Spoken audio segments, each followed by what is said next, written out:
Helldivers 2. I've been anticipating this game for quite a while now, literally just because the trailers I've seen leading up to release looked cool as frick. I will admit that horde shooters aren't exactly my cup of tea, as I feel like they get repetitive pretty quickly, but something about Helldivers just keeps me coming back for more, and as I continue to rack up hours on the game, it just gets progressively better and better. Helldivers starts you off with a pretty run-of-the-mill tutorial teaching you about movement and combat, as well as a few unique mechanics like stratagems and blowing up bug holes. After completing the tutorial, you're rewarded with your cape, solidifying your role as a full-blown Helldiver, and from here on out you're pretty much just thrown to the wolves. Now there's a Helldiver! At this point, it's very standard when it comes to horde shooters. You're placed into a hub where you have access to the armory, ship upgrades, and of course the mission terminal. Also, cool little detail, your hub is actually your very own Super Destroyer Mega Starship, and you can even give it a unique name. When it comes to missions, there's a ton of variety here that really keeps the game fresh and exciting to play whether you're on hour 1 or hour 30. A few examples of missions you'll be completing are destroying egg nest, hunting down bio-titans, or launching a literal nuke, all of which are rather self-explanatory in my opinion. There's also tons of side missions, such as stopping illegal broadcasts, destroying bug tunnels, and extracting data from crash sites. Missions will take place on one of several different active planets, which, by the way, are all relatively massive open worlds compared to the linear map design of other horde shooters, such as Left 4 Dead and Deep Rock Galactic, which typically don't offer much exploration or side missions, and can oftentimes feel very on rails in a sense.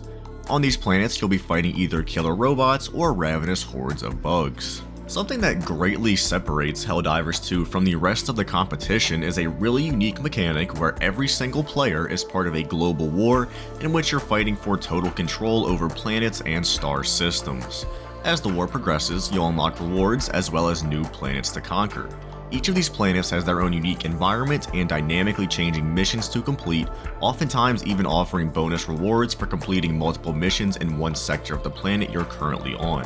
And all of this is obviously amazing for replayability, because it ensures that not only will you constantly have new content to complete, but you're also always going to be incentivized to play different game modes on higher difficulties and complete just one more mission thanks to the bonus rewards. The whole global war gimmick is an aspect of the game that's executed incredibly well in my opinion, and I can honestly see this alone being a selling point for prospective buyers. Now, unfortunately, I do have a very big issue with the game when it comes to difficulty, but before you go typing up an essay in the comments, just hear me out. First of all, there are 9 difficulties to unlock, being trivial, easy, medium, challenging, hard, extreme, suicide mission, impossible, and helldive, in that order from easiest to hardest. In order to unlock a new difficulty, you first have to complete a series of missions in the prior difficulty. For reference, all of the gameplay you're seeing was recorded on either hard or extreme difficulty, but I have made it up to suicide missions since recording that footage.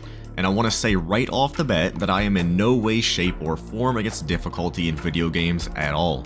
One of my favorite games of all time is Elden Ring, and as a matter of fact, I think that when done right, difficult games are vastly more enjoyable than casual experiences because they force you to strategize and learn the game's mechanics, which for me personally, always makes a game far more engaging. Not only that, but also when you finally overcome a challenge you've been working on for so long, the sense of gratification you receive is immense. Unfortunately, I feel like Helldivers 2 completely misses the mark when it comes to difficulty. More often than not, I felt like I died not because I was bad at the game, but simply because the difficulty in Helldivers stems entirely from just overwhelming the player with hordes of enemies that either one-shot you, stun lock you, or greatly slow you down. And don't get me wrong, there is of course a lot of skill and general game knowledge required to succeed in the higher difficulties. But the problem is that when you're being swarmed with dozens of bugs or robots, you simply just don't have the tools at your disposal to deal with them when they inevitably surround you because you can only run for so long or dodge so many times before your stamina is completely drained. It just really bothers me how you can do everything perfectly, but the game still decides to give you a big middle finger regardless. You can have a perfectly coordinated squad of 4 with boosters, support weapons and gear, turrets, airstrikes, etc. But at the end of the day, none of that matters when all of a sudden, the game decides to throw a bug breach and a Bile Titan at you while you're working on a terminal, and now you have 5 whole seconds to prepare for an entire goddamn war, otherwise your whole squad is gonna get wiped. And look, I still love this game, and I completely understand that this is meant to be like a super hardcore, unforgiving experience, but as it stands, there's been so many encounters where I just feel completely helpless, and I wish the difficulty would stem from actually learning about enemy strengths and weaknesses, and coordinating a perfect loadout and strategy with your squad, rather than just overwhelming the player with an army of enemies they have practically no chance of outrunning or killing. On the bright side, you do get 5 extra revives per player in your group, so that definitely helps to balance out the difficulty a little bit. At the end of the day, difficulty is an extremely subjective topic, so if you feel differently, remember that this is my personal experience with the game so far, and I'm simply just sharing it with you. Still on the topic of difficulty, I will admit that I really appreciate how hardcore this game can feel at times. I realized that I was in for quite a challenge the first time I reloaded my gun and noticed that it just kinda threw the whole magazine away even though it wasn't totally empty. There's also friendly fire damage from every single source, including drop pods, guns, and orbital strikes, and the game has a recoil and accuracy system that varies dramatically depending on how mobile you are, like if you're walking, crouching, proning, etc. When it comes to combat, you have a pretty large range of options. This is a shooter after all, so of course your main weapons will be guns, which include shotguns, SMGs, assault rifles, pistols, and even laser weapons, but unfortunately, I haven't unlocked those yet as they're pretty far in the game. There's also grenades and a quick melee as well as stratagems, which are pretty freaking awesome, but I'll discuss those in a minute. While we're still on the topic of gear, you get to choose a helmet, body armor, and cape for your character. From what I've seen so far, the capes and helmets are entirely cosmetic as they all offer the same stats with no additional bonuses. However, there are 3 different types of body armor, being light, medium, and heavy, which all have unique stats and passive effects.